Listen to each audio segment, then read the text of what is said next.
అమ్మ తత్వమును ఆలపింతుము ఆలకించరండి, అమ్మను చూడ అభయము వేడ ఆలసించకండి. తక్కిన వెల్పుల తీరు వేరు మా తల్లి తీరు వేరు, మొక్కిన వారికి మొక్కని వారికి మోక్షమిచ్చి తీరు.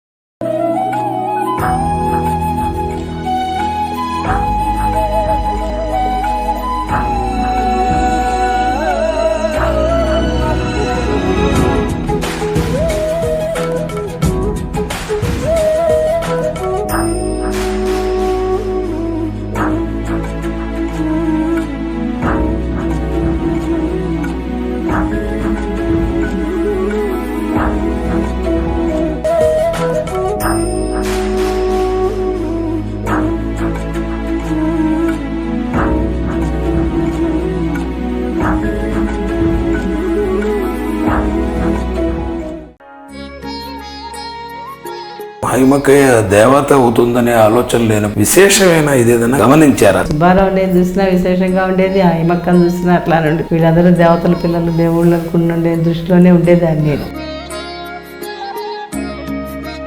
అమ్మ దగ్గర ఇంకా ఉండాలని కోరిక. అమ్మ చేతుల మీదుగా మీ ఇంట్లో జరిగిన శుభాలు ఏమిటి? బారసాలు జరిగినాయి, 2 పిల్లల నామకరణాలు, రవి పెళ్లి, మా పసుపు కుంకాలు, పుట్టినరోజులు చేస్తుంది. పూజా విధానాలు ఇట్లాంటివి ఏమన్నా ఇట్లా చేయి అట్లా చేయని మీకు ఏమన్నా సూచించారా? గుళ్ళోకి వెళ్ళి దర్శనాలు చేసుకోమని చెప్పేది. పూజా విధానం అంటే ఇప్పుడు వ్రతాలు గిర్తాలు వస్తాయనుకో, ఏవి తినకుండా చేయాలని రూల్ ఏదో ఉంటుంది. ఇట్లాంటి అనుభవాన్ని హిమాలయంలో పొందారా? నా మనసులో ఒకటి అనుకుంటాను, ఇవాళ ఈ పని కావాలి అని అమ్మనామం హైమనామం చెప్పుకుంటాను. నాకు అది సక్సెస్ఫుల్గా ఉంటుంది. దుర్గ గుడికి వెళ్ళినట్టు నాకు అలా వచ్చింది. 58 కొబ్బరికాయలు మాత్రం అమ్మ గుడిలో కొట్టే.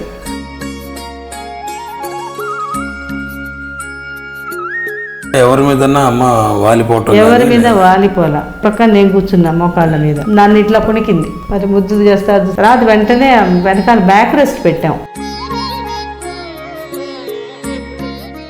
శ్రీమతి బ్రహ్మాండం శేషు అమ్మ పెద్ద కోటలు, అమ్మ పెద్ద కుమారులు కీర్తిశేషుడు బ్రహ్మాండం సుబ్బారావు గారి భార్య. అమ్మతో మా అనుభవాల శీర్షికన వారి అనుభవాలు సేకరించేందుకు గాను వారిని కలిశాం. దయతో వారి అనుభవాలు మనతో పంచుకునేందుకు వారు అంగీకరించారు. వారి అనుభవాలు మనతో పంచుకుపోయే ముందుగా వారి గురించి, వారి కుటుంబ నేపథ్యాన్ని గురించి మనకు వివరిస్తారు. నమస్కారం శేషు గారు. మాది తెనాలి. మా బామ్మగారు అమ్మకి పినతల్లి అవుతారు. బామ్మగారు అంటే మీ నాన్నగారి అమ్మగారు. అమ్మ. ఆవిడ పేరేంటి? మతుకుమల్లి శేషమ్మ గారు. భర్త వెంకటనారాయణ గారు. వాళ్ళకి 7 మగ పిల్లలు, 1 ఆడపిల్ల. మా నాన్నగారు పెద్ద ఆయన, నేను వాళ్ళ పెద్ద కూతుర్ని. మా బాబాయ్ పెళ్ళప్పుడు వాళ్ళిద్దరు వస్తుంటే నేను కూడా వస్తా అని చెప్పి వచ్చాను. మొదటిసారిగా జిల్లెళ్ళు మూడు. అప్పుడు వచ్చినప్పుడు అమ్మ ఏం చేసిందంటే, నువ్వు ఉండమ్మా ఇక్కడ, నువ్వు నా దగ్గర ఉంటావా అమ్మ అని అడిగింది. నాకు అప్పటి నుంచి అమ్మ దగ్గర ఉండాలని ఒకటే తపన పుట్టింది. ఇక అమ్మకి ఇది ఎప్పుడు దండం పెట్టినా, అమ్మ నేను ఎప్పుడు నీ దగ్గర ఉండేలా చూడమ్మా అని దండం పెట్టుకుంటుండేదాన్ని. అసలు మీకు చుట్టరికంగా ఉంది కాబట్టి తెలుసుకోవటం కోసంగా చూడటమే. మీ నాన్నగారు అమ్మకి సోదరుడు అవుతారు, తమ్ముడు తమ్ముడు అవుతాడు. అంటే సొంత పెద్దల్లి కొడుక, పిన్ని కొడుకు. అమ్మకి రంగమ్మ గారి చెల్లెలి కొడుకు. అమ్మకి పిన్ని కొడుకు. సరే, మీరు మొదటిసారి వచ్చినప్పుడు అమ్మ మిమ్మల్ని ఉండమంది. అమ్మ దగ్గరే ఉండాలనిపించేది. ఇంకా అంతకంటే ముందు నేను హైమక్కయ్యని చూసా. అమ్మ దగ్గరికి రాకముందు హైమక్కయ్య పడమట్లో ఉండేది, విజయవాడ పడమట్ల. దీనికి వచ్చేది అప్పుడు బెండపూడి యోగయ్య గారు, రుక్మిణమ్మ వాళ్ళు ఉండేవాళ్ళు. ప్రకృతి చికిత్స కార్యక్రమం వచ్చింది. అవును, ఆరోగ్య నిమిత్తంగా తొట్టి స్నానాలు ఏవో చేసేవాళ్ళు. అప్పుడు మా నాన్నకి హైమ అంటే చాలా ఇష్టం. అదే రీతిలో మా నాన్న కూడా హైమకి ఇష్టం. హైమకి సైకిల్ మీద కూర్చోబెట్టుకుని తెచ్చాడు రోజులు. పడమటి నుంచి పాపం పడమట్లక్క నుంచి తర్వాత 2-3 సార్లు రిక్షాలో వచ్చింది పాపం. అప్పుడు నన్ను చూసి అనుకుంటేది, రుక్మిణి అక్కయ్యతో చెప్పింది, ఈ అమ్మాయిని మా సుబ్బారావు చేసుకుంటే బాగుంటుంది కదా రుక్మిణి అక్కయ్య అనేది. అప్పుడు అనేదిట మీ నాన్నగారు అమ్మ హైమక్కయ్యని సైకిల్ మీద తీసుకెళ్ళేప్పటికి వయసు హైమక్కయ్యకి ఎంత ఉంటుంది? హైమక్కయ్య వయసు తొట్టి స్నానాలు అప్పుడు ఎంత ఉంటుంది అంటారు? 16-15 ఏళ్ళు ఉంటాయేమో. నాకు 5-6 ఏళ్ళు ఉంటే హైమక్కయ్య 15 ఏళ్ళు 16 ఏళ్ళు ఉంటాయేమో. నాకు హైమక్కయ్య రావటం గుర్తుంది కానీ నా వయసు అంతా తెలియదు. హైమ వయసు ఇయర్ కూడా నాకేం పెద్ద గుర్తుంది. 7-8 ఏళ్ళ వయసు అప్పుడే అనుకుంటా. అంతే లంగావణి వేసుకుండేది, సన్నగా ఉండేది. ఆ ఆకారం వరకు గుర్తుంది.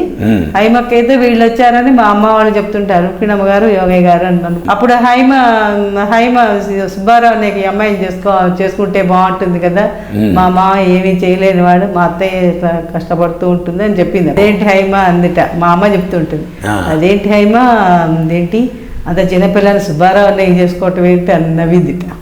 తర్వాత మీరు సుబ్బారావు అన్నయ్యకి భార్యగా అవటం మూలకంగా దీన్ని బట్టి ఏమనిపిస్తుందంటే ఆవిడ కోరిక నిజంగానే అమ్మ కోరిక కూడా అలానే ఉండేది. మా నాన్న చిన్నప్పుడు అమ్మ ప్రెగ్నెన్సీ కన్ఫర్మ్ చేసుకోవడానికి చీరాల వెళ్ళింది అమ్మ. అప్పుడు మా తాతగారు వాళ్ళు చీరాల్లో ఉన్నారు. మా తాతగారు సర్వేరుగా చేస్తుండేవాళ్ళు, చీరాల్లో ఉండేవాళ్ళు అప్పుడు తాతగారు. అంటే అమ్మ అప్పుడు వాళ్ళ ఇంటికి వెళ్ళింది.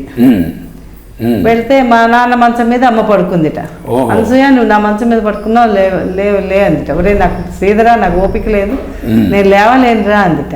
నువ్వు లేకపోతే నీ మంచం నుంచి పడేస్తాను దరా అని ఎత్తేసాడు. మా నాన్న కొంచెం ఎదరగండి ఎత్తేసి, ఒరే శ్రీధరా దాన్ని ఎత్తగా నా కొడుకు పుడితే నీ కూతురు చేసుకుంటారా అన్నదిట. అప్పుడు సుబ్బారావు పుట్టలా, నేను పుట్టాను, ఎవరు పుట్టాను. ఒరే నిర్ణయం అది. అమ్మ నిర్ణయం ఆ రకంగా ఉంది, తర్వాత రకంగా జరిగింది. హైమక్కయ్య మా కోరికగా ఆ రకంగానే ఉంది. తర్వాత కాలానుగుణంగా పెళ్లి కూడా జరిగింది. పెళ్లి కూడా తర్వాత మా అమ్మ కూడా కన్ఫర్మ్ చేసింది అమ్మ. అప్పారావు బాబాయ్ పెళ్లికి అమ్మ బందర్ వెళ్ళారు. ఇంకో పిన్ని కొడుకు పెళ్లికి బందర్లో పెళ్లి, సరస్వతి పిన్ని అప్పారావు గారు అంటారు. అవునవును, lecturer, college lecturer, Hindu college లెక్చరర్గా గుంటూరులో పనిచేసి రిటైర్ అయిపోయినారు. వాళ్ళ పెళ్లికి వెళ్ళినప్పుడు అమ్మమ్మ చాలా గ్రాండ్ గా చేశారని చెప్పుకుంటారు పెళ్ళినప్పుడు. ఆ రోజులో 3-4 రోజులు పెళ్ళిళ్ళు కదా. అవునవును. అప్పుడు అమ్మమ్మ అందిట జానకమ్మ గారు, చంద్రమౌళి జానకమ్మ గారు, నాగమణి వెళ్ళి మీ వదిన్ని పిలుచుకురా, అనసూయ వదిన్ని, ఏమీ తెలియదు ఇక్కడ అందరూ చక్కగా ఇడ్లీలు గారెలు వడలు అన్ని తినేస్తున్నారు, దాని అదేమి తినలేదు, దాన్ని పిలుచుకుని అమ్మ పోయి ఎక్కడ తిరుగుతుందో ఏమిటో అని అందిట. సరే మా అమ్మ అంతా ఆవిడ అదంతా ఎత్తుకుంటూ వచ్చేసరికి అమ్మ ఏం చేసి, అమ్మ ఒక పెద్ద తోటలాగా ఉందిట. అక్కడ దానిమ్మ ఇగురు, జామ ఎగురు, ఇగురు, మామిడి ఇగురులు అవన్నీ ఇగురులన్నీ ఒళ్ళో పోసుకుని ఒక్కొక్కటి తింటూ కూర్చున్నారు. ఇదేమిటదని గారు అక్కడ అమ్మమ్మ గారు కోపడుతున్నారు, మీరేం టిఫిన్ తినలేదని మీరు యాకులు తింటున్నారు ఏంటని. అమ్మ లేదు నాగమణి ఇవే బాగుంటాయి, నువ్వు కూర్చొని ఆ పక్కన కూర్చోబెట్టుకుని నువ్వేంటి ఎట్లా ఉన్నావు ఏంటి వీడేం చేస్తున్నాడు అన్ని అడిగి, నువ్వేమన్నా కడుపుతో ఉన్నావా అందుట. ఏమో వదిన గారు ఒక 20 రోజులు దాటింది అని చెప్పిందిట. నాగమణి నీ కూతురే పుడుతుంది, అది నేను నా సుబ్బారావుకి చేసుకుంటానని చెప్పిందిట అమ్మకి చెప్పిందిట. అంటే ముందుగా నిర్ణయించబడి ఉన్న ఒక కార్యక్రమాన్ని అమ్మాయి ముందుగానే చెప్పేసింది, అనౌన్స్ చేసింది. తర్వాత కాలానుగుణంగా జరిగిపోయింది. చాలా బాగుంది. తర్వాత మీరు జిల్లులమూడిలో కొన్నాళ్ళు ఉంటావా అని అమ్మడగటం, మీరు ఉంటానంటాం అనుకోవటం, తర్వాత దండం పెట్టుకోవటం, కొన్నాళ్ళు ఉన్నారా? తర్వాత ఇక్కడ 1 సంవత్సరం ఉన్నాను. అమ్మ నన్ను వసుంధరకే దగ్గర పెట్టేసింది. అప్పుడు వసుంధరకే సిక్కై చీరాలు వెళ్ళేది. అప్పుడు ఇంట్లో నేను ఉండేదాన్ని, హైమక్కయ్య కూడా ఇక్కడే ఉండేది. హైమక్కయ్య నన్ను అన్నం తిన్నావు అంటుండేది. ఎట్లా బయటకు వెళ్ళేప్పుడు హైమతో తోడు తీసుకుంటూ ఉండేది, చెంబు తీసుకుంటూ ఉండేవాళ్ళం. ఇప్పుడు నేను జడేసుకోవాలి లేకపోతే నా జడేస్తూ ఉండేది. అప్పుడప్పుడు నేను మెచ్యూర్ అయినప్పుడు నాన్నగారు ఎవరికి బట్టలు అంతవరకు హైమకు కూడా కుట్టించకుండా నాకు లంగాలు జాకెట్లు కుట్టిస్తే ఊళ్ళో అందరూ అమ్మగారు నాన్నగారు కాబోయే కోడలకి బట్టలు కుట్టించారు, గోలగోలు చేసుకుంటే ఊరంతా. మునసబు గారు తెప్పించారు పాప. నాన్నగారు చాలా ప్రేమగా చూసుకునేవాళ్ళు. చాలా బాగుంది, చాలా బాగుంది. సామాన్యంగా చూసుకోలేదు నాన్నగారు. తర్వాత పెళ్ళి 69లో. 1969లో పెళ్ళయింది. పెళ్ళయింది. ఆ పెళ్లి సందర్భంలో ఎట్లా ఎవరు ప్రపోజ్ చేశారు? అంటే ప్రపోజల్ అమ్మ ముందు నిర్ణయం అయినా కూడా ప్రపోజలే అమ్మే అడిగి చేయించుకుంది. దానికి ఏంటో వ్యవహారాలు. మీకు ఆ పెళ్లి ఇది నాకు సుబ్బారావు నేను చేసుకుందామనే తపన కంటే అమ్మ దగ్గర ఉండొచ్చు అనే తపన ఎక్కువ ఉండేది మానసికంగా. సుబ్బారావు ఎంతో ఉన్నాడో నాకంటే పొట్టేవాడిగా. అంటే యాక్చువల్గా ఏంటంటే మీరు కూడా సుబ్బారావు అన్నయ్య అంటే భవిష్యత్తులో కొత్తగా వినేవాళ్ళకి ఇదిగా ఉంటుంది. ఎందుకంటే ఇక్కడ అమ్మ దగ్గర అన్నయ్య అని పిలవటం, సుబ్బారావు రవి అన్నయ్యని సుబ్బారావు అని పిలవటం అలవాటు కాబట్టి ఆ దీంతో మీరు చెబుతున్నారు. అది నాకు అర్థమవుతుంది. కానీ ఫ్యూచర్ జనరేషన్ కావాలంటే ఏంటంటే అప్పుడు సుబ్బారావు అమ్మ పెద్ద కుమారు సుబ్బారావు గారితో వివాహం కంటే కూడా మీకు అమ్మ దగ్గర ఉండొచ్చనే ఇది ఆలోచన ఎక్కువగా ఉండేది. సుబ్బారావుకి భార్యగా సుబ్బారావు అనేవాళ్ళు. సుబ్బారావుకి భార్యగా ఉండటం కన్నా అమ్మ దగ్గర ఎప్పుడూ ఉండిపోవచ్చు కదా అనే మైండ్ లో ఉంటుండేది. అలా సరే, అట్లా 1969లో మీ వివాహానికి అమ్మ యొక్క నిర్ణయంతో నిశ్చయం దాదాపుగా జరిగింది. దాన్ని మీ తల్లిదండ్రులు కూడా అంగీకరించారు. సరే, దాదాపుగా మీకంటే సుబ్బారావు అనే పెద్దవారు 10 సంవత్సరాల దాకా తేడా ఉంటుంది. 14 ఏళ్ళు తేడా ఉంటుంది. ఇప్పుడు సుబ్బారావు అనే ఆ ప్రపోజల్కి ఆయన ఏం పెద్దగా అమ్మ చెప్పడం మూలకంగా ఆయన ఇష్టాల గురించి ఏం చెప్పినట్టు ఏమి ఉండదు. ఆయన సరే బాగా చూసేవాడు. చాలా బాగుంది. మీరు ఒకసారి కల్లో కనపడింది. నేను ఒకసారి జిల్లెళ్ళముడి వచ్చాంట. అమ్మ ఏదో చిన్న పాకలో ఉంది. వీళ్ళు చెప్పే దాని పాకలను బట్టి అమ్మ బహుశా అట్లాంటి పాకలే నా కల్లోకి వచ్చి ఉంటాయి అనిపిస్తుంది. అమ్మ ఏదో ఒక చెట్టు కింద పాక ఉందని, అదే కన్నాలు బొన్నాలు ఉన్నాయి అని చెప్తారు కదా. ఆ రకంగా నా కళ వచ్చింది. అప్పుడు అమ్మ నన్ను తీసుకొచ్చి ఇంట్లో కూర్చోబెట్టి ఏదో మాట్లాడటం అదేదో గుర్తులేదు సరిగా. ఇక్కడ నువ్వు ఉండగలవా, ఇక్కడంతా జిల్లేడు చెట్లు ఉంటాయి, దోసకాయలు ఉంటాయి, ఏవో అట్లాంటివి. నాకు అప్పుడు నాకు 9 ఏళ్ళు 8 ఏళ్ల కంటే పెద్ద ఉండదు. అంతేగా ఆ వయసులో అట్లా ఏదో జరిగింది. ఇంకొంచెం దృఢం అయిపోయింది. అమ్మ దగ్గర ఇంకా ఉండాలనే కోరిక, అమ్మ చూడాలనే తప్ప. చాలా బాగుంది. తర్వాత అమ్మ దగ్గర పొద్దున్నే లేచేసి పక్క వాళ్ళ పూలు దొంగతనంగా కోచేసి అమ్మకి దండం పూలు పెట్టాలని మైండ్లో ఉండి అది చీకటితో చల్లు లేచేసి పూలు పెడుతూ ఉండేవాళ్ళు. చాలా బాగుంది. అంటే ఏంటంటే ఏదైనా సరే దండ వేయాలనే తాపత్రయం. అమ్మ మీతో వివాహం తర్వాత ఏదన్నా మాట్లాడారా? మాట్లాడటం అంటే ఏంటంటే మీరు చిన్నపిల్ల, అప్పుడే వివాహం అయింది, దాని గురించి మీకు ఏదైనా సలహాలు ఏమన్నా అమ్మ మీకు ఇచ్చారా? ఇస్తే ఏం లేదు, సలహాలు ఏమీ లేదు. నాన్నగారు ఉన్నారు ఇంట్లో. రవి చదువు అయిపోయి ఇంట్లో ఉంటామో ఏదో ఉండేది. హైమక్క ఎప్పటికే లేదు. 1968లో హైమక్క ఆలయ ప్రవేశం చేసింది. ఆ దిగుళ్ళ నుంచి ఎవరు పెద్దగా కోలుకోలేదు. కానీ సుబ్బారావు కానీ ఎవరు కోలుకోలేదు. 69లో మీకు వివాహం అయింది. తర్వాత మీరు అమ్మని ఎట్లా ఏమని పిలిచేవారు పెళ్ళైన కొత్తల్లో?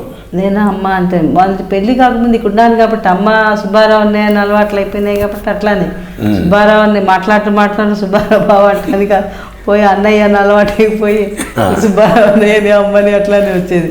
నాన్నగారు మాత్రం మెత్తగారు అంటూ ఉండేవాళ్ళు. అమ్మేమో నాన్నగారు అని పిలుస్తూనే ఉండేది. తిన్నారా అమ్మ అంటే మెత్తగారికి అంటే అమ్మ రోజు నివేదన చిన్న బేసన్లో తీసుకొస్తుండేవాళ్ళు. వచ్చి అమ్మ ఏం చేసావో వంట తీసుకురా అని చెప్పింది ఒకసారి. చెప్తే ఆ వంట అయిపోగానే ఒక చిన్న బేసిన్ బౌల్లో పెట్టుకొని కూర పచ్చడి అని చేసినవని తీసుకుంది. చాలా బాగుంది నీ వంట. అప్పుడు నాకేం వంట రాదు కదా. నీకు మరడమ్మ తాతమ్మ వంట నీకు మరడమ్మ తాతమ్మ పోలికొచ్చింది, నీ వంట బాగా చేస్తుంది, దీని వంట చాలా బాగుంటుందని చెప్తూ ఉండేది. అంటే నాన్నగారికి మీకు సుబ్బారావు అన్నయ్యకి అంటే ఇంకా అప్పటికి పిల్లలకి మీకు పుట్టలేదు కాబట్టి మీకు కావాల్సిన వంట మీరు చేసేవారు. మా ఇంటి వంట వంట వరకు మీరు చేసేవారు. దాన్ని అమ్మకి నివేదనగా తెచ్చేది. అమ్మ దాన్ని రుచి చూసి చాలా బాగుందని చెప్పాను. మరడమ్మ గారు వంట పోలికొచ్చిందంటూ ఉండేది. చాలా బాగుంది. తర్వాత అమ్మ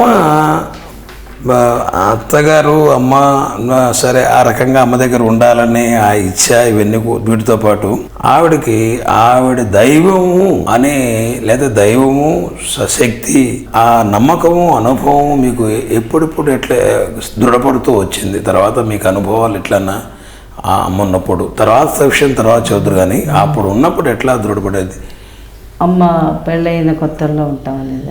పెళ్ళైన కొత్తల్లో మీరు వచ్చారు కింద ఏదో మామూలుగా అప్పుడు ఇబ్బందులు అప్పుడు ఉన్నాయి. గ్యాస్ పోయలేక ఎవరు 4 గంటలకే నాన్నగారు లేచి కాఫీ ఇవ్వటం, కుంపటించడం నాకు రాకపోవటం. అప్పుడేదో చేతగాంతనంతా ఏవో చేస్తే సంవత్సరానికి అలవాటు అయిపోయింది మామూలుగా రొటీన్. అప్పుడు కుంపటితో చేయటమే ఆ రోజుల్లో. పొయ్యి పొట్టు పొయ్యి ఉన్నాయి, ఒక 7-8 నెలలు అలానే వచ్చింది.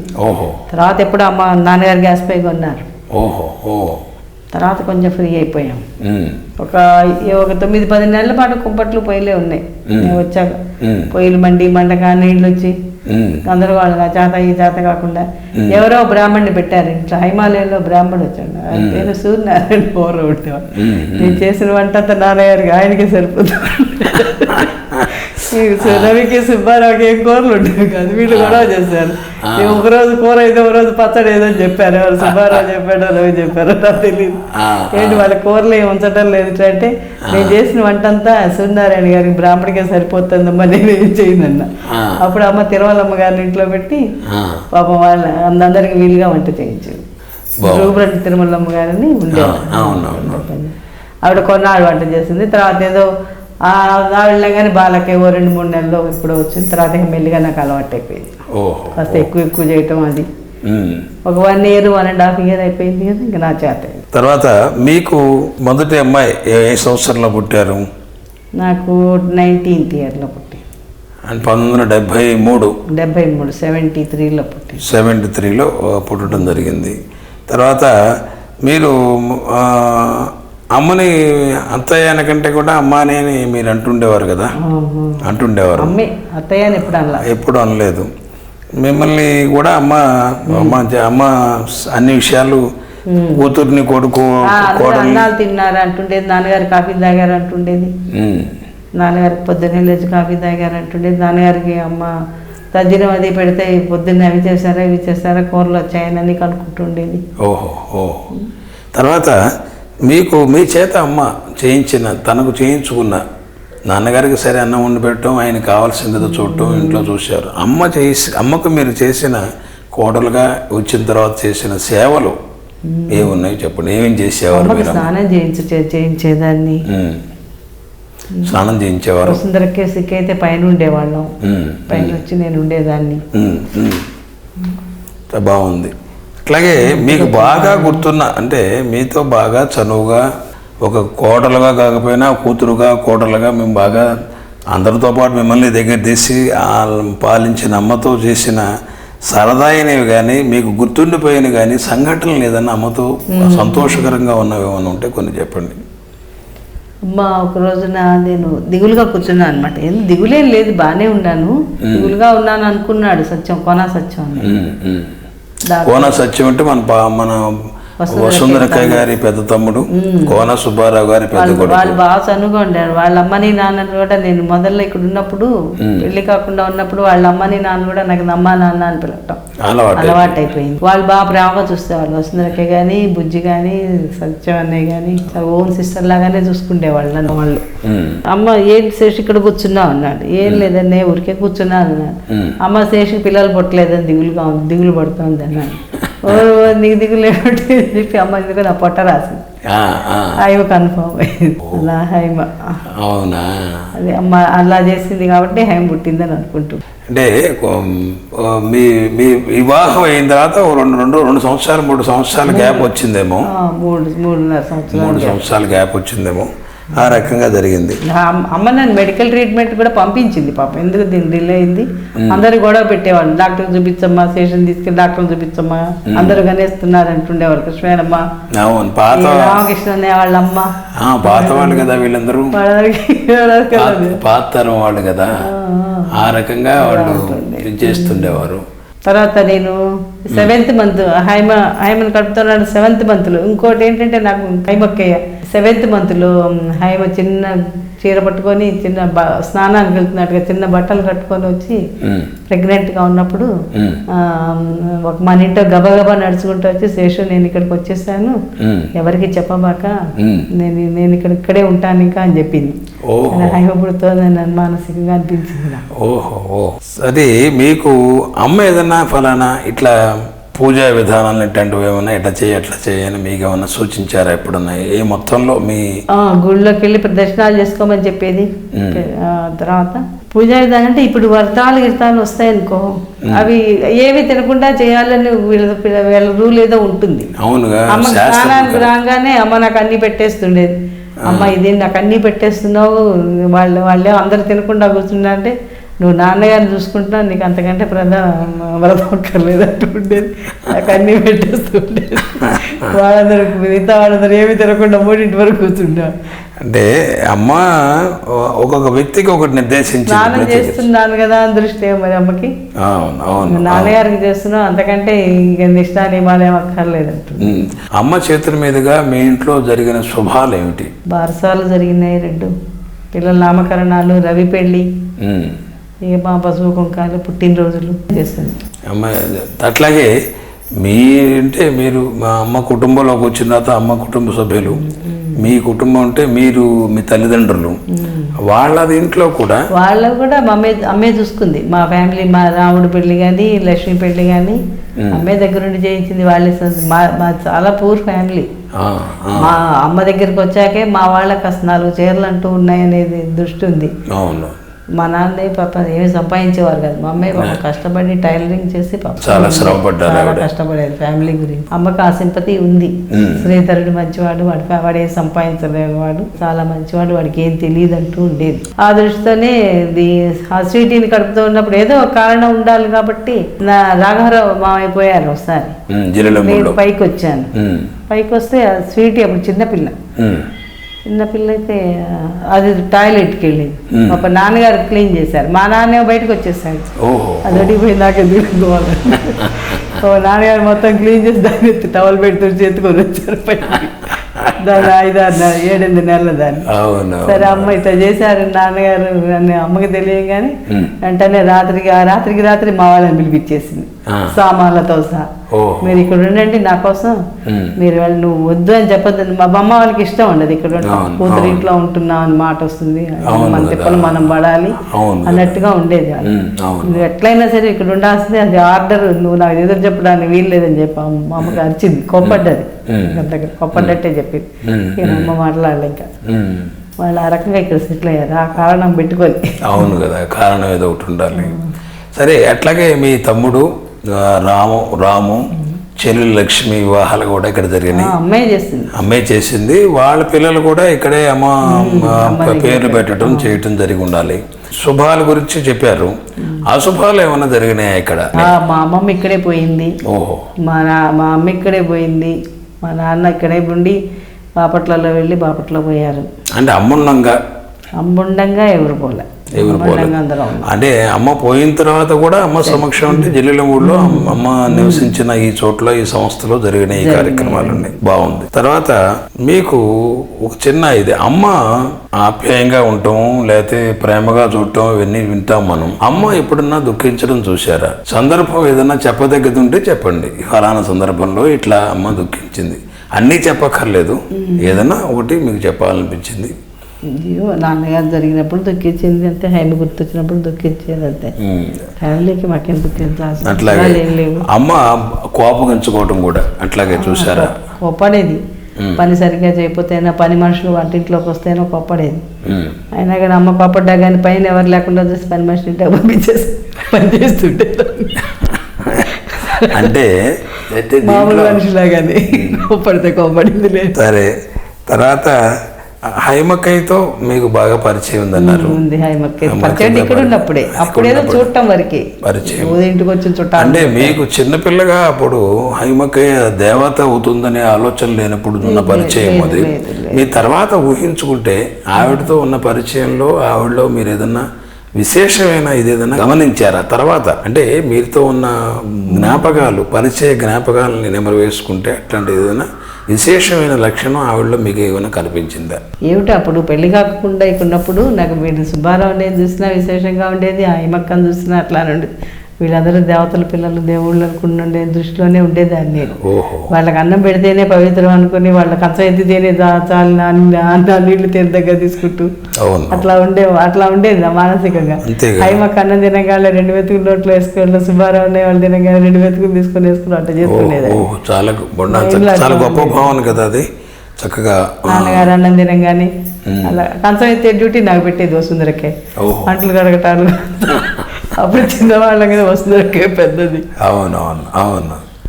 సరే, హైమక్కయ్య ఆలయ ప్రవేశం చేసింది. తర్వాత అమ్మ దైవత్వాన్ని ప్రసాదించానని చెప్పి అక్కడ ఆలయ ప్రతిష్ఠ చేసింది. కానీ అక్కడ జిల్లెలమూడి సోదరులు ఎవరైనా సరే, అమ్మ కూడా ప్రోత్సహించింది. ప్రదక్షిణాలు చేసుకున్నా, అభిషేకాలు చేసుకున్నా, పూజలు చేసుకున్నా వాళ్ళ మనస్సులో ఉండే కోరికలు నెరవేరుతాయని చెప్పని చాలామందికి నెరవేరి ఆ నమ్మకం చాలామంది ప్రబలంలో ఉంది. మీరు ఎప్పుడైనా ఫలానా కోరికతో ఎప్పుడన్నా మీరు అట్లాంటి అనుభవాన్ని హైమాలయంలో పొందారా? నేను ఏదైనా హైమకి ఏదైనా అనుకుంటే హైమాలయంలో జపం చేసుకుంటూ సంపుడి పెట్టుకు చేసుకుంటే నాకేదో అన్నీ అవుతున్నట్టుగా ఉంటుంది. అన్నీ ఉంటుంది. మానసికంగా అంత ఉన్న బరువు తగ్గుతుంది, మానసికంగా హాయిగా ఉంటుంది. సంపుటీకరణం అంటే మీరు ఏం చేస్తారు? ఏదో నేను నా మనసులో ఒకటి అనుకుంటాను, ఇవాళ ఈ పని కావాలి అని అమ్మనామం హైమనామం చెప్పుకుంటాను. మళ్ళీ నా మనసులో కోరికోటి పెట్టుకుంటాను, మళ్ళీ అది చెప్పుకుంటాను, అట్లా చెప్పుకుంటూ చేసుకుంటూ ఉంటాను అనమాట. నాకు అది సక్సెస్ఫుల్గా ఉంటుంది. మీకు ఎప్పుడైనా మీరు శరీరంతో ఉన్నప్పుడు హైమక్కని చూశారు? ఆలయ ప్రవేశం తర్వాత ఎప్పుడన్నా అందాక చెప్పారు మీరు గర్భంతో మొదటిసారి ఉన్నప్పుడు హైమక్కయ్య అట్లా వచ్చి నేను వస్తున్నాను, అది కాకుండా ఇంకేదన్నా అనుభవాలు అక్కయ్య శరీరం చాలించి ఆలయ ప్రవేశం చేసిన తర్వాత మీకు ఇంకేమైనా కలిగి ఉన్నాయా అట్లాంటి అనుభవాలు? అంటే 1-2 సార్లు కల్లో కనపడింది, కానీ ఒకసారి హైమ స్నానం చేయడానికి వెళ్ళలేదు నేను. సరే, హైమక్క చిన్న టవల్ కట్టుకుని తన స్నానం చేసి తన గుడి తుడుచుకున్నట్టుగా వచ్చింది. అప్పటి నుంచి నేను ఇక స్నానం మానడాన్ని బద్దకించేది దాన్ని కాదు. ఎట్టి పరిస్థితుల్లో అయినా వెళ్ళేదాన్ని కాదు. జ్వరం వచ్చినా ఏదైనా ఇలా పైన ఏదో వెళ్ళకూడని రోజులు తప్పితే. తర్వాత అమ్మ మిమ్మల్ని బాగా ప్రేమగా చూడటం అది చెప్పారు. ఎప్పుడన్నా అమ్మ మిమ్మల్ని మందలించిందా? లేదు, ఎప్పుడు జరగల. సహజంగా మామగారు అత్తగారు, మీ మామగారుగా కాకుండా అత్తగారుగా కాకుండా తల్లిదండ్రులుగానే మిమ్మల్ని చూసినట్టుగా మీ మాటల ప్రకారంగా నాకు అర్థమవుతుంది. కానీ ఆ వ్యక్తిత్వం ఎట్లా ఉండేది నాన్నగారిది? చాలా గొప్పగా ఉండేది నా విషయం వరకు. నాది ఇంట్లో ఏమన్నా ఉన్నాయా లేదని మొదల్లో కొంచెం పట్టలేదు, కానీ తర్వాత అన్ని మగవాళ్ళకి పెద్ద కొన్ని పట్టలు ఉంటాయనుకోండి, సరుకులు గిరుకులు అయిపోయినా ఏమైనా కానీ కానీ చాలా ప్రేమ పడుతుండేవాళ్ళు. నాగరామాయి గారు పోయారు, చదువుతూ మంచిలో ఆగిపోయింది, పోయినారు. నాగరామాయి గారు పోయినప్పుడు ఆయన భయపడ్డారు. ఒక వయసు వాళ్ళిద్దరు దగ్గర వాళ్ళు బాగా చిన్నప్పటి నుంచి కలిసి ఉన్న వాళ్ళే. వాళ్ళు బావమరుదులు కూడా, బావమరుదులు చాలా క్లోజ్ వాళ్ళు. అవును, అన్నా చెల్లెళ్ళ బిడ్డలు అంతే కదా? అన్నా చెల్లెళ్ళ బిడ్డలు కాదేమో, అంతేగా, అన్నా చెల్లెళ్ళ బిడ్డలు. అప్పుడు నాన్నగారు భయపడ్డం అంటే షాక్లో అయిపోయింది. ఓ రోజు నేను నిద్రలు ఇచ్చేసరికి స్వీటీ వాళ్ళు చిన్నపిల్లలు, 1 ఏడాది పిల్లలు. హైమ మంచం మీద, నేను మంచం మీద, స్వీటీ నా పక్కన పడుకుంది. మా చెరవ మంచాలు ఆనుకున్నాయి. నాన్నగారు వచ్చి పక్కన పడుకున్నారు. పాపం హైమ పక్కన పడుకున్నారు వచ్చి. నాకు అర్థం కాలేదు ఎవరు పడుకున్నారో ఏమిటో. నిద్రపోయింది సార్ నాన్నగారు అనమాట. అంటే నాన్నగారు పాపం అంత చనువుగా కోరుకుంటున్నారు అనమాట, ఫ్యామిలీ దగ్గరగా ఉండాలి అన్నట్టుగా.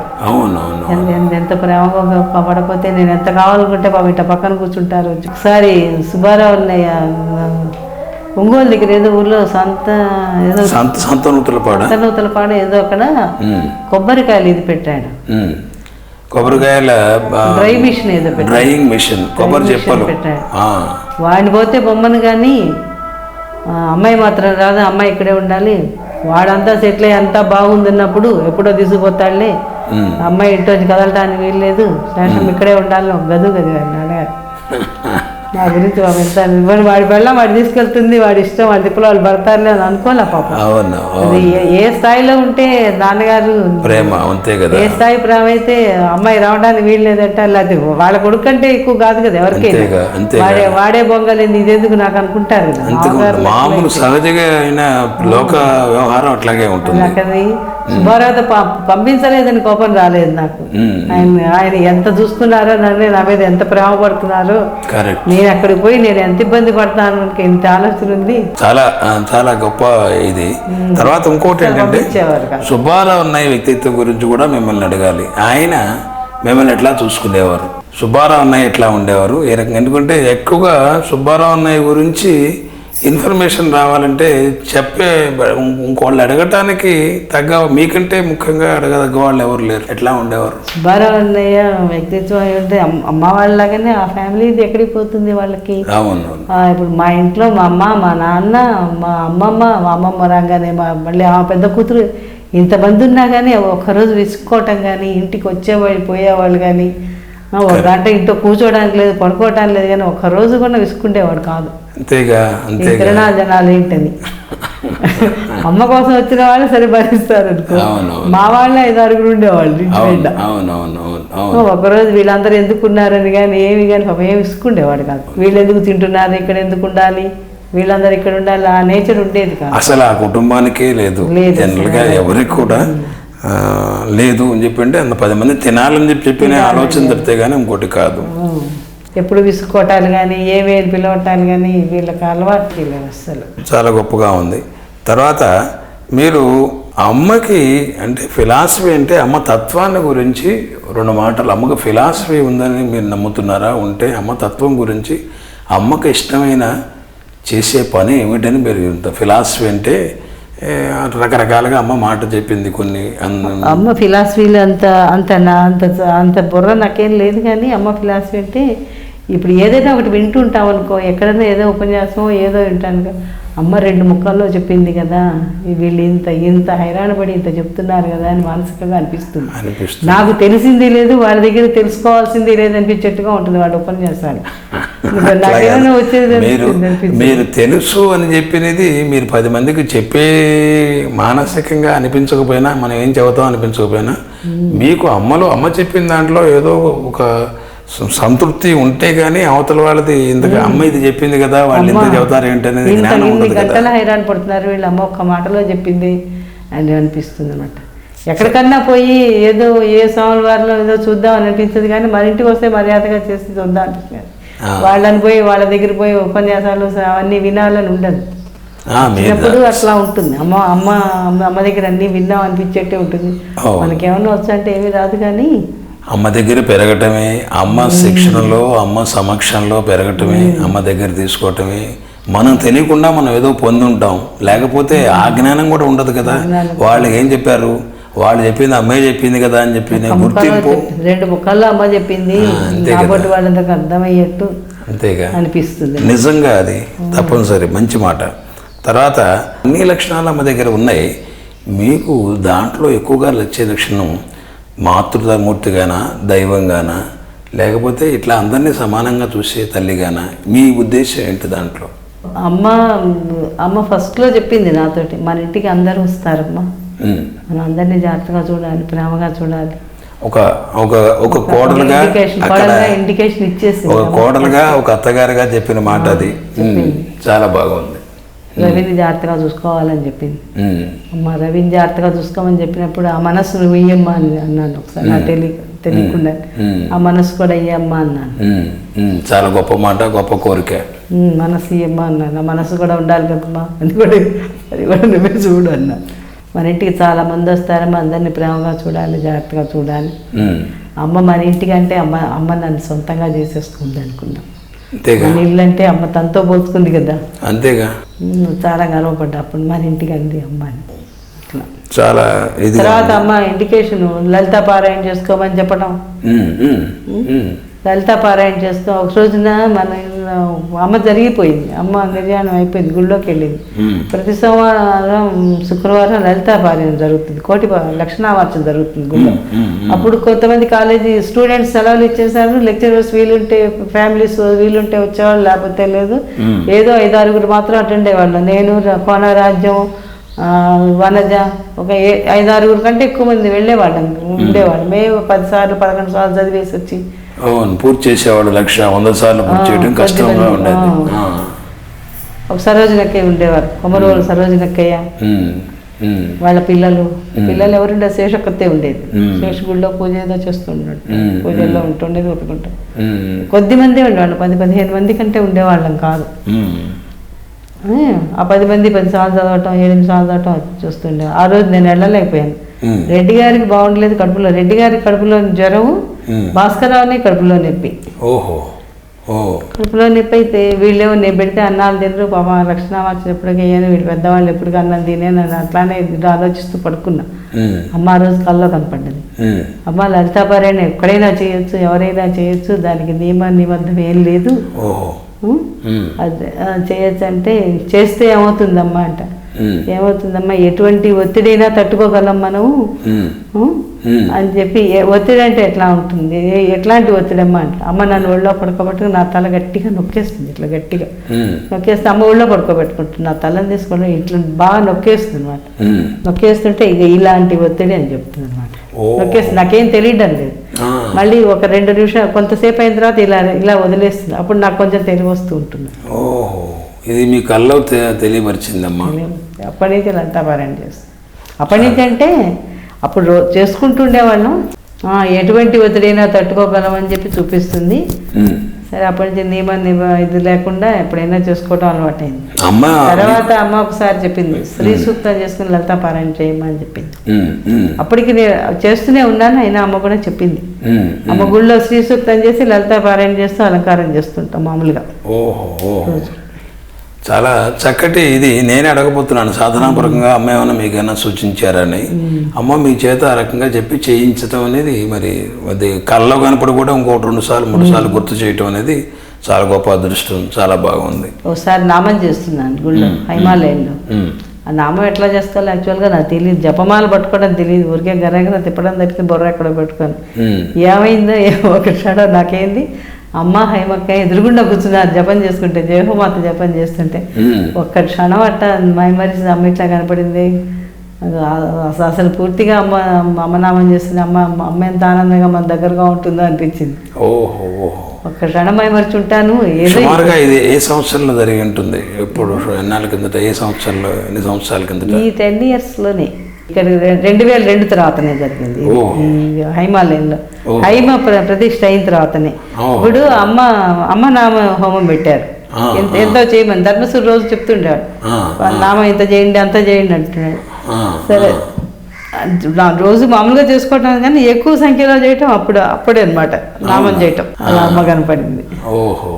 తర్వాత అమ్మ చాలాసార్లు చెప్తుంటుంది, ఇవాళ అక్కడ అలా చేయి ఇలా చేయి, ఉన్న ఒంటి మీద మురిగ్గా ఉంది, మెడలంతా మురిగ్గా ఉన్నాయి చూడు. అంటే అమ్మ విగ్రహం కనబడుతుందా? అమ్మే స్వయంగా అమ్మ ప్రస్తుతం ఆలయంలో విగ్రహ రూపంలో ఉంది కదా. అమ్మ విగ్రహం వచ్చిన ఫస్ట్ టైం ఏంటంటే అమ్మ ప్రతిష్ఠ అమ్మ విగ్రహం వచ్చింది. ఆ ఉంగరాలు నొక్కి పెట్టాం. ఆ రోజు రాత్రే అనమాట. అమ్మ విగ్రహం నొక్కుతుంటే స్కిన్ తగులుతున్నది ఒంటికి. అమ్మ పొద్దున ఉంగరాలంతా గట్టిగా నొక్కాను కదా, పాపం అమ్మకి నొప్పి పుట్టింది, చెయ్యి ఇట్లా అనుకుంటున్నది అమ్మ. ఉంగరాలు గట్టిగా నొక్కి పెట్టామన్నమాట. అమ్మ ఇట్లా కదులుతుంది, నేను ఇట్లా చేసినట్టున్నా, గట్టిగా నొక్కినట్టున్నాను, అందుకే అమ్మ చేయని పుట్టి ఇట్లా అనుకుంటోంది అనుకున్నా. అప్పటి నుంచి అమ్మకి గట్టిగా నొక్కడం కానీ గట్టిగా రుద్దటం కానీ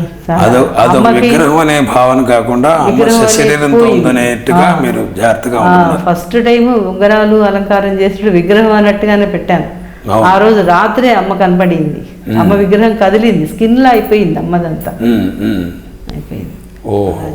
తర్వాత అమ్మ దగ్గర మెడ మీద మురికున్నా ఏదన్నా బాగుండకపోయినా అమ్మ చెప్తూ వస్తుంది, గుడి అంతా బూజుగా ఉందని చెప్పింది ఓ రోజున. బూజంతా గుడిగా, నిజంగానే గుడిలో బూజు ఉంది బాని.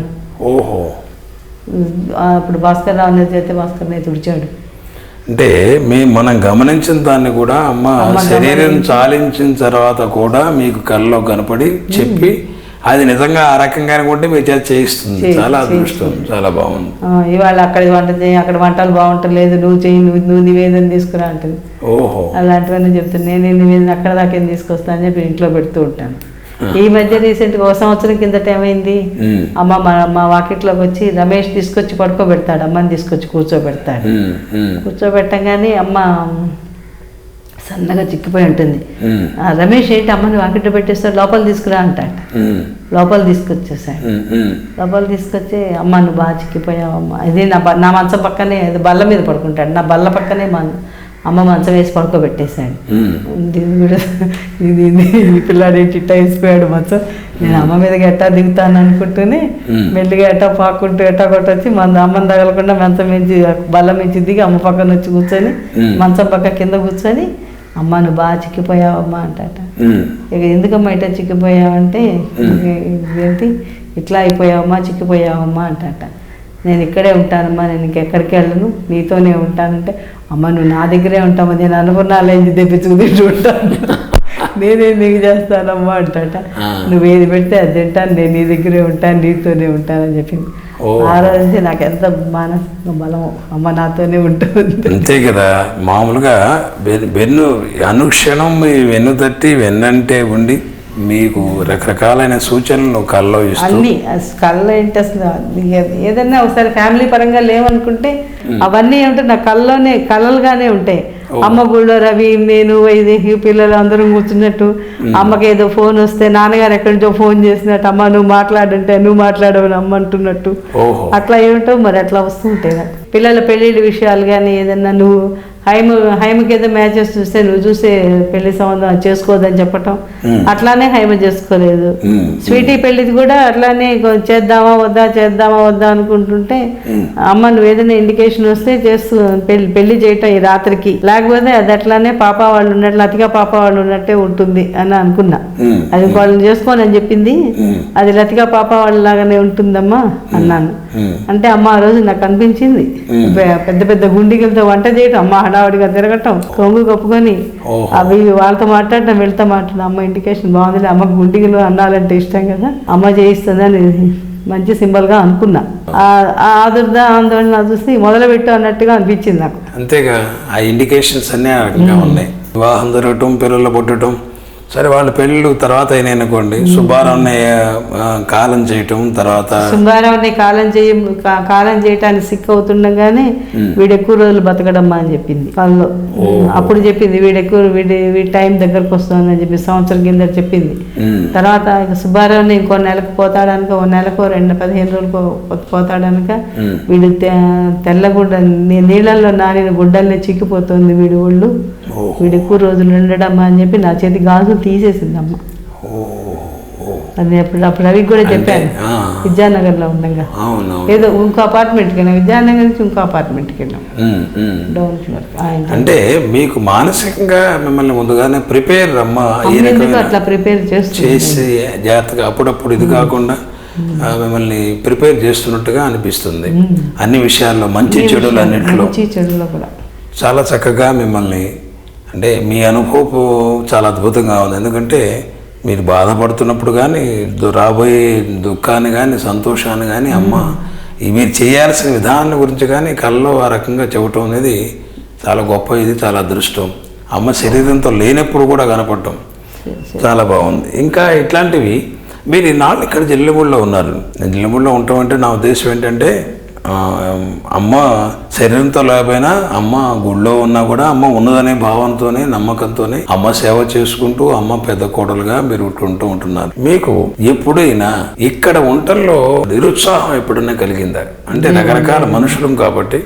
లేదు ఇది మా ఇల్లులానే నా ఫీలింగ్ అంతే. ఇది మేము ఇక్కడ ఉండాలి మా ఇల్లు అంటే మన ఇంట్లో మనకి ఎట్లా మన ఇల్లు ఇది మన అని చెప్పింది. మన ఇంటికి వస్తారు బలాన వాళ్ళు, అందరు అన్ని రకాల వాళ్ళు వస్తారు, మనం బాగా చూడాలి అని చెప్పింది కాబట్టి అది అప్పటి నుంచి నాకు స్టాంప్ పడిపోయింది. ఇది మనది, మనం చూసుకోవాలి. అంటే దీని మీద ఈ అమ్ముకోవడానికి హక్కు లేకపోయినా చూడ్డానికి ఉంది. మనది అని చెప్పిన మనది, వీళ్ళందరూ మన వాళ్ళు మన ఇంటికి వచ్చారు, అమ్మని చుట్టానికి, అమ్మని మా వాళ్ళని చుట్టానికి వచ్చారు ఫీలింగ్ ఉంది. అమ్మ మాది, ఈ సంస్థ ఏమో కానీ అమ్మ మాది అనే బలం నాకుంది. రవికి వరకు ఉందో లేదో అమ్మ మాది అనుకుంటాను నేను, అంతే. వాళ్ళకి ఉందో లేదనేది వాళ్ళకి అనుకుందాము. ఏంటంటే అమ్మ నాది అనే భావన, అమ్మ మాది, మా ఇంటిది అమ్మ మాదే. మీరు అమ్మ శరీరం చాలించినప్పుడు అమ్మ దగ్గరే ఉన్నారని అన్నారు కదా, అప్పుడు అమ్మ అక్కడున్న వాతావరణం గురించి మా కోసంగా కాస్త మీరు చెప్పండి. ఎట్లా ఉంది, ఎవరెవరు ఉన్నారు ఆ సందర్భంలో? అమ్మ ఆఖరిసారిగా అమ్మ ఎవరితో మాట్లాడటం కానీ, బాధపడుతూ ఉంటాం కానీ, ఎట్లా ఏ రకంగా అమ్మ శరీరాన్ని పోబోయే ముందు చాలించినప్పుడు పరిస్థితి ఎట్లా ఉంది అమ్మ శారీరకంగా? అమ్మ ఏదైనా మాట్లాడటం కానీ, చుట్టుపక్కల వ్యక్తుల యొక్క ప్రవర్తనలు అవన్నీ ఎట్లా ఉన్నాయి? అమ్మ 2వ తారీఖు నుంచి బాగా సిక్కైంది, సివియర్ సిక్కైంది. అమ్మ 2వ తారీఖున అందరినీ పిలిచి ఏమిటో అందరినీ మాట్లాడింది. ఇక్కడి నుంచి వెళ్ళకండి, ఇక్కడ ఇది సంస్థను చూసుకోండి, నేనుగా సంస్థ అమ్మ అనేది అందులో అట్లాంటివన్నీ అందరికీ చెప్పింది. ప్రకాశరావు దగ్గర నుంచి, జిమ్మేవాడి దగ్గర నుంచి, నా దగ్గర నుంచి, రామకృష్ణ అన్నయ్య దగ్గర నుంచి అందరికీ జాగ్రత్తగా చూసుకోండి అని చెప్పింది. ఆ 12 రోజులు నేను వనజ షిఫ్ట్ల వారీగా ఉంది, లక్ష్మి, రాజ్యం అందరూ అమ్మ చుట్టూతోనే ఉండేవాళ్ళం. అమ్మ దగ్గరగా కూర్చుంటుండేవాళ్ళం, ఉంటుండేవారు. ఆఖరి క్షణంలో మీరు ఉన్నారని చెప్పి అన్నారు కాబట్టి సుమారుగా ఎవరున్నారు? నేను, రామకృష్ణ అన్నయ్య, జానకి అని డాక్టర్ ఒక ఆవిడ ఉన్నారు. Doctor Janaki Madanapalle doctor. ఓం అని ఒక ఆడావిడ, భీమ దాని పేరు, భీమ్ అని ఒక ఫారినర్, ఒక లేడీ. జొనావట్ల వీరభద్ర శాస్త్రి ఉన్నాడా? క్రితం రోజు 2-3 రోజుల కిందట వచ్చాడు. ఆ రోజు ఉన్నాడు లేదు నాకు గుర్తులేదు. అమ్మ ఇప్పుడు పాపక్కయ్య, వసుంధరక్కయ్య, రవి బయటికి లోపలికి తిరుగుతున్నాడు, సుబ్బారావు అన్నయ్య, అందరూ అటువైపు టెర్రస్ మీద ఉన్నారు, అటువైపు ఉన్నారు. అప్పుడు సీరియస్గా ఉంటుందని తెలిసింది. అవునవును. లాస్ట్ మినిట్లో బాగా ఆయాసంగా ఉంది, రెస్ట్లెస్గానే ఉంది, ఏం మాట్లాడలేకపోతుంది, రెస్ట్లెస్గా ఉంది. ఆఖరిలో సడన్గా ఎవరి మీద అమ్మ వాలిపోవటం, ఎవరి మీద వాలిపోలా. రామకృష్ణ అన్నయ్యని కొట్టింది చెంప పెట్టి. రామకృష్ణ అన్నయ్య పక్కన నేను కూర్చున్నా మోకాళ్ళ మీద, నన్ను ఇట్లా కొనికింది. మరి ముద్దు చేస్తారు సైట్లో ఇట్లా అంటున్నా, 2-3 సార్లు ఇట్టాను. తర్వాత వెంటనే వెనకాల బ్యాక్ రెస్ట్ పెట్టాం, బ్యాక్ రెస్ట్ మీద ఇట్లా వాలిపోయింది. గబగబా వచ్చి పాపకే హడావుడు చూసి రామకృష్ణనే వెనక్కి వచ్చాడు. వెనక్కి వచ్చి ఆ బ్యాక్ రెస్ట్ తీసి అమ్మని పట్టుకొని పడుకోబెట్టాడు. అది జరిగింది. ఎవరి మీద వాలిపోవటం అది లేదు. నాన్నగారైతే భుజాల మీద వాలిపోయారు కానీ అమ్మ బ్యాక్ రెస్ట్ మీదకి వాలిపోయింది. ఇలా వెనక్కి వాలిపోయింది. బ్యాక్ రెస్ట్ వెనక్కి ఉంది. అప్పుడు తల ఇట్లా పెట్టుకుని కూర్చుంది. బ్యాక్ రెస్ట్ అంటే వెనకాలని తల ఇట్లా ఉన్నది, ఆ ఉన్న తల ఇట్లా వెనక్కి వాలింది. అలా జరిగింది. అంటే రామకృష్ణ అట్లా కొట్టడం అంటే చెంప మీద అట్లా అన్నారా? అంతే, ఇట్టా కొట్టింది. నన్నేమో ఇట్ట పుణికింది. అమ్మ చివరి స్పర్శలో నేనున్నాను అనుకుంటుంటా. అంతేగా, చివరిగా నన్ను దాన్ని ముద్దు చేసింది. నిజమే కదమ్మా, అది అదృష్టం కదా, దాంట్లో సందేహం లేదు. దీంట్లో అంటే ప్రతి వాళ్ళకి ఎవరి పాత్ర వాళ్ళకి ఉంది, ఎవరి ప్రాధాన్యత వాళ్ళకి ఉంది, దాంట్లో నిస్సందేహం. అది చాలా అదృష్టవంతులు. అట్లా మీరు అమ్మ పోతుంది, అమ్మ శరీరం చాలిస్తుంది అనే భావన మీకు అప్పుడు కలిగిందా? పక్కన ఉన్నారు కాబట్టి, లేదా కాసేపు మాకు తెలియదు, అమ్మ ఏదో లేస్తుంది తిరుగుతుందని ఆలోచన, పోతుంది అనిపించలేదు. అమ్మ చాలా అవస్థపడుతోంది అమ్మ ఈ శరీరంతో అనుకునేదాన్ని. చాలా నాన్న అవస్థపడుతుంది పాప అనుకునేదాన్ని. చాలా చాలా అమ్మకి సరైన అటెండెన్స్ లేదని మానసికంగా ఉండేది. సరైన అటెండెన్స్ లేదు, మనం ఏమీ చేయటం లేదు అమ్మకి. చేయాల్సినంతగా అటెండెన్స్ లేదు అమ్మకి. మెడికల్ ఫెసిలిటీ కూడా చాలా తక్కువ ఉంది, కావాల్సినంత ట్రీట్ చేయటం లేదన్న మానసికంగా అనిపించినా కానీ అనటానికి ఎవరితో అనడానికి ఏమీ ధైర్యం లేదు. అంతేగా, మీరు కూడా చిన్న వయసే కదా, స్వతంత్రంగా దాన్ని ఎట్లా చేయని పరిస్థితులు కావు అప్పుడు. అమ్మతో ఎప్పుడన్నా మీరు ప్రయాణాలు చేశారా? చేస్తే అవి ఎట్లా జరిగినాయి? ఏ ఊరు దాకా ప్రయాణం చేశారు? ఎప్పుడు చేయలేదు, ఒకసారి హైదరాబాదే వెళ్ళా ఫ్లైట్లో, అంతే. అవునా? అట్లాగే అమ్మ ఆలయ ప్రవేశం చేసిన తర్వాత కూడా మీకు చెబుతుంది, మీ చేత చేయిస్తుంది అని చెప్పారు. తర్వాత మా తమ్ముడు ఒకడు పోయాడు, యాక్సిడెంటల్గా పోయాడు, మా చిన్న తమ్ముడు ఒకడు. పోయిన తర్వాత మా రాముకు ఒకసారి చాలా, వాడు పోయిన 10 రోజులకి వాడికి జ్వరం పట్టుకుంది, 15 రోజుల కన్నా. అది 2 నెలలైనా తగ్గలేదు. అమ్మ ఏం చేసి, మా అమ్మ అంది, శేషు మనకు దుర్గగుడిలో మొక్కుబడి ఉంది, వాడు పోయాడు, వీడు కూడా పోతాడేమో, నాకు భయంగా ఉంది. దుర్గగుడిలో మనం 116 కొబ్బరికాయలు కొట్టాలి, మొక్కుకున్నాను ఎప్పుడో నేను, బాకీ తీర్చమ్మా అంది. సరే అమ్మ తీరుద్దాంలే అంటాను. సాది గుడిలో ఉందిగా, 116 కొబ్బరికాయలకు నాకు ఎట్లా డబ్బులు వస్తాయని ఆలోచన కానీ ఇంక కొడదానులేమ్మా, దానికి ఏముంది, ఓ రోజు పెద్దవాడు వెళ్ళొస్తే కొట్టి రావచ్చులే అన్నాను. అంటే సరే పడుకున్నాం. ఆ రోజు అమ్మ కనిపించే దుర్గగుడికి వెళ్ళినట్టు నాకు అలా వచ్చింది. దుర్గగుడికి వెళ్ళగానే బ్రాహ్మడు అంటాడు, నేను ఒకదాన్ని ఉంటాను దుర్గగుడిలో. బ్రాహ్మడు అంటాడు, అమ్మ మీరు ఇక్కడే కూర్చోండి, నేను అటువైపు పని ఉంది వెళ్ళొస్తాను అని చెప్పి, నేను వచ్చేదాకా మీరు ఎటు వెళ్ళబాకండి అని చెప్పొద్దట. సరే వెళ్ళండి, మీరు వచ్చేదాకా నేను ఇక్కడే ఉంటాను అంటాట. నేనంటాను, అమ్మని వెళ్ళి దగ్గరగా చూద్దాం అనుకుంటాట, లోపలికి వెళ్ళి అమ్మవారిని దగ్గరగా చూద్దాం అనుకుంటా. లోపలికి వెళ్ళి చూస్తాట, అక్కడ మన అమ్మ, సరే అమ్మ దుర్గా అంతా ఒకటి అని చెప్పి ఆ తెల్లవారాక ఒక 58 కొబ్బరికాయలు, 116 కూడా కొట్టారు, 58 కొబ్బరికాయలు మాత్రం అమ్మ గుళ్ళు కొట్టారు. అమ్మ గుళ్ళు ఇక్కడే కొట్టేశారు. ఇక్కడే కొట్టేసాం. అమ్మ దేవుడు అని ఇందాక అడిగా చూసావా, అది అమ్మ నీకు దేవుడు అని ఎప్పుడు ఎట్టా అనిపిస్తుంది అంటే అవునవును, ఇట్లాంటి వాటిగా. ఒకసారి ఫస్ట్ అమ్మపోయిన సంవత్సరం వైకుంఠ ఏకాదశి ఎట్టా చేయాలా అని ఆలోచన వచ్చేది అనమాట. అమ్మ శరీరం ఆలయ ప్రవేశం చేసిన తర్వాత వైకుంఠ ఏకాదశి ఎట్లా అని చేయాల్సి వచ్చింది. అసలు నేను అంటే రామకృష్ణ గోపాలని తోటి, అమ్మవి ఏమన్నా ఫోటోలు ఉంటే పెద్దవి కటౌట్ చేసి ఇక్కడ పెడదాం గోపాలన్నయ్య, ఇక్కడ పెడితే ఇటు ఉత్తర వైపు నుంచి ఇటువైపు నుంచి వస్తారు జనాలు, అట్లా చూద్దాం అనుకుంటాను. సరే అట్లా చేద్దామంటే ఒక కటౌట్ తెప్పించుకున్నాం. ఇదే అప్పుడే వచ్చినట్టుంది కటౌట్, ఎట్టా వచ్చింది, దీనికే చీర కట్టి అట్లా చేద్దాం, అమ్మున్నట్టుగానే ఉంటుంది, ఫోటోనే కదా బాగుంటుంది అని అనుకుంటాను. 11 దగ్గర నుంచి 12 దాకా పడుకున్నా. అమ్మ చెప్పింది, నువ్వు గోపాల పెద్దనాంతో చెప్పిన ఆలోచన బాగుంది, చక్కగా చేశారే అని అన్నది. తర్వాత ఆ రోజే ఇంకో గంట 2 గంటలకు లేస్తాం, అలంకారం చేసి వచ్చి పడుకున్నాము. 10 నిమిషాలు, 1 గంట పడుకోవచ్చులే అని. నువ్వు గోపాల పెద్దనాన్న నువ్వు చేసిన ఆలోచన చాలా బాగుంది, అమ్మ మన చేసేది ప్రతి పని అమ్మ గమనిస్తుంది అనే విషయం మీకు అర్థమైంది. అంటే మన నచ్చింది, చేసిన పని నచ్చింది అమ్మకి అని ఆనందంతో పాటు అమ్మ ఈ రకంగా మనల్ని ఎంకరేజ్ చేస్తుంది. మన ఆలోచనల ద్వారా అమ్మ తనకు కావాల్సినట్టుగా చేయించుకుంటుంది. ఇవన్నీ చాలా గొప్ప అనుభవాలు అమ్మ, చాలా బాగుంది.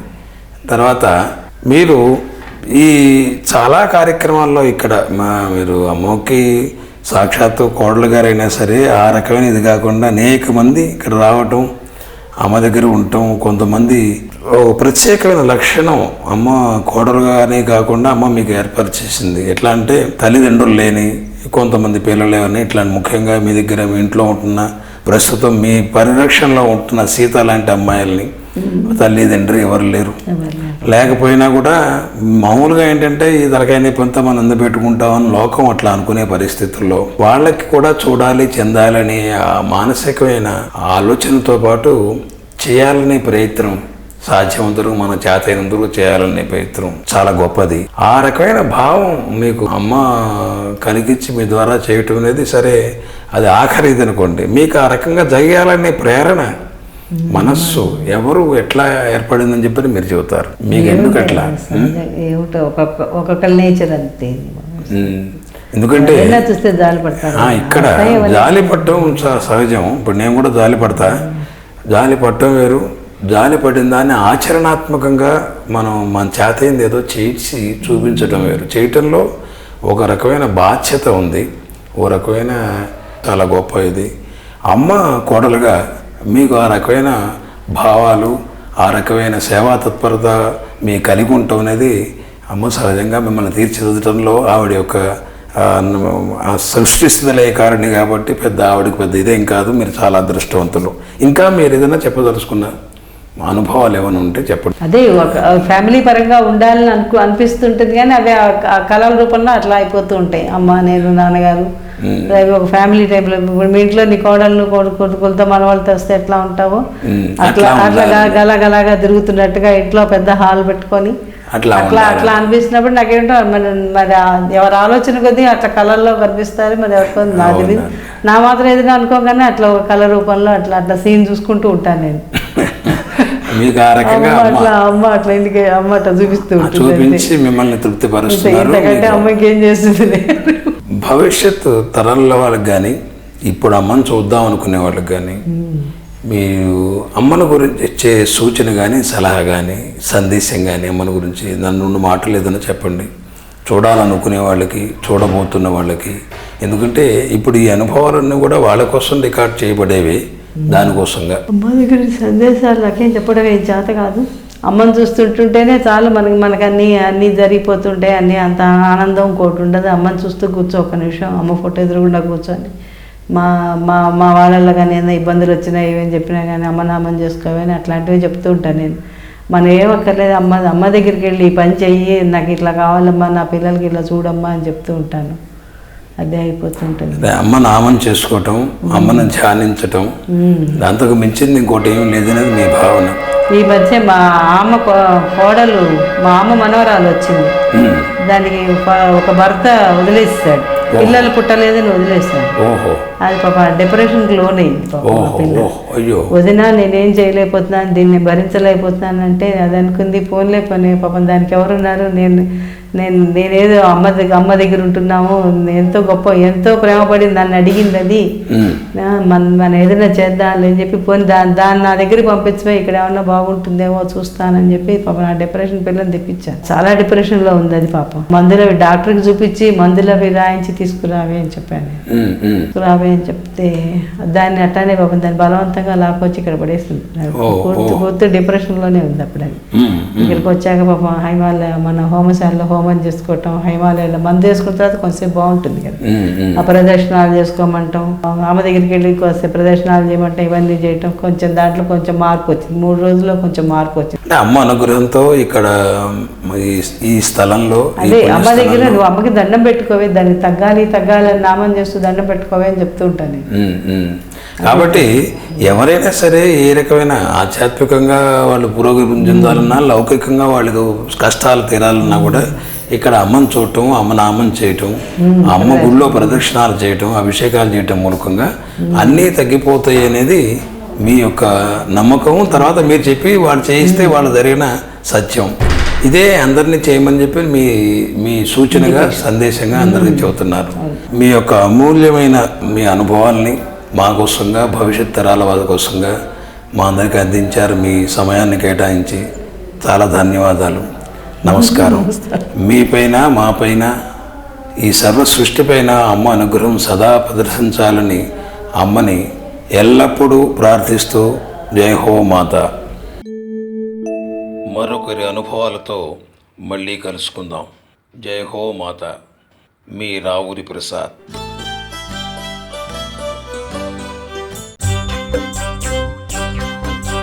రండి రండి జిల్లెల్ల మూడి, లెండి నిద్రను వీడి, అన్నలారా 2 కన్నులారా మీరు అమ్మను కంటారు, అమ్మవారంటారు.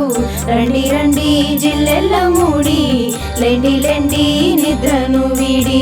రండి జిల్లెల్ల మూడి, లెండి నిద్రను వీడి. రండి జిల్లెల్ల మూడి, లెండి నిద్రను వీడి.